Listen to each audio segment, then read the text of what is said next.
partenariat puisse être en tout cas mutuellement bénéfique pour chacune des parties.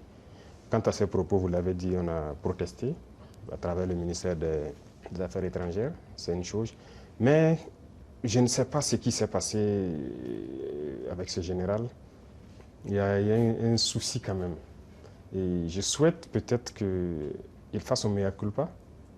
Si on l'a envoyé, qu'il comprenne que ce n'est pas la bonne mission. Si on l'a trompé, qu'il le dise publiquement, ou sinon devant le Sénat qu'il s'est trompé.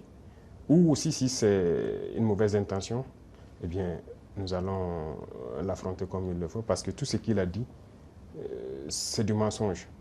Et c'est très vilain de voir un adulte mentir, de voir un adulte officier général d'une grande armée mentir, c'est très grave. D'abord, il a parlé de l'or du Burkina qui sert à ce que nous on utilise pour se protéger et tout. D'abord, c'est l'or du Burkina, ce n'est pas son or. Ça, c'est la première des choses. En quoi ça le regarde? Ça ne le regarde en rien. C'est le Burkina, c'est l'or du Burkina, ça ne le regarde pas. Deuxième chose, il ment. Parce que le Burkina n'a jamais eu de réserve d'or jusqu'à ce que nous on arrive.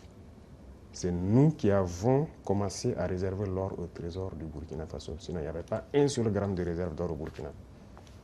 Ça veut dire que c'est un menteur encore. Et l'autre chose, quand il dit qu'on utilise pour se protéger et tout, on est libre. Si le peuple a décidé qu'on le gouverne, nous avons le devoir de nous protéger. Donc on est libre. En quoi ça le regarde?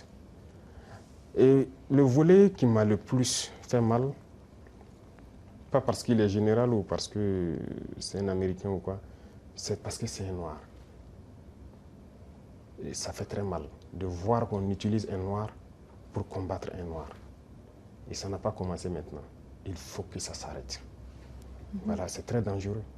Même la Libye, qui a détruit la Libye, on a encore utilisé un noir. Dans les films, dans le temps, chez les Américains, les Noirs jouaient toujours le mauvais rôle. Mais on s'est dit c'est dans le film. Mais pourquoi les Noirs doivent continuer à jouer le mauvais rôle? Et je pense que s'il a entendu cette interview, il doit se regarder dans un miroir, avoir honte, sortir, dire que bon, on m'a fait un faux rapport, je regrette. Il doit le dire publiquement. Si c'est un faux rapport, on l'a fait. Parce que c'est possible.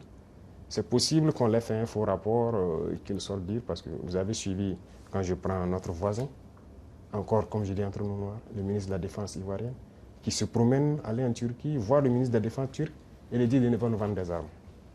Vous voyez comment ça fait mal. Quand c'est un noir qui se comporte comme ça fait très mal. Est-ce qu'on a fait un faux rapport? Qu'il sorte de démentir. Si on l'a envoyé pour créer un problème au Burkina, comme ils ont l'habitude de le faire, eh bien, on va s'apprêter, on va les attendre. Parce qu'il faut que ça s'arrête maintenant. La race noire ne doit pas être utilisée pour combattre les noirs. Et chaque fois, c'est la même chose, c'est la même chose. Et c'est ce que nous déplorons. Et ça nous a fait beaucoup mal de voir que c'est un noir qui tient ces propos. C'est vrai qu'ils peuvent le regretter, par plusieurs canaux, ils essaient de se rattraper. Mais non, ça a été dit publiquement, il faut se rattraper publiquement. Voilà, nous, c'est comme ça. Nous ne sommes plus dans l'hypocrisie diplomatique, comme on aime le dire. Dire des choses haut et fort, et venir en bas dire non, on s'excuse, on n'a pas quoi. Il faut le dire publiquement. Donc, je les invite à se rattraper, à le dire publiquement, parce que la jeunesse africaine a compris, la jeunesse noire dans le monde entier a compris. Cette manipulation ne passe plus. Voilà, ça a toujours été le cas, utiliser des faux alibis pour espérer atteindre d'autres objectifs. Ça ne passe plus. Donc c'est regrettable, mais le Burkina reste dans sa lignée. Nous continuerons à nous développer. Et il a oublié de dire tout ce que nous faisons pour le Burkina. Ce que nous faisons, aucun régime ne l'a réalisé. Voilà, le développement socio-économique du Burkina, qui a fait, voilà, nous sommes en train de construire beaucoup de centres de santé, équipés en appareillage, les examens médicaux, et baisser les coûts des examens médicaux. Quel régime a fait pareil? Personne. Nous sommes en train d'agir sur l'agriculture, labourer gratuitement les champs des paysans, notre production a augmenté et tout. Qui l'a fait? Personne. L'armée que nous sommes en train de créer, d'une nouvelle armée, l'armée burkinabé n'a jamais été autant fournie en effectifs, en équipement que maintenant. Qui l'a fait? Aucun régime. En matière d'emploi, aucun régime n'a créé autant d'emplois que nous l'avons fait. L'industrialisation. Peut-être que c'est ça qui les fait mal, qu'ils veulent arrêter, et il faut inventer des mensonges. En tout cas, je les invite à revoir leur copie. Voilà, c'est ce que je peux dire. C'était un gros mensonge et c'est regrettable.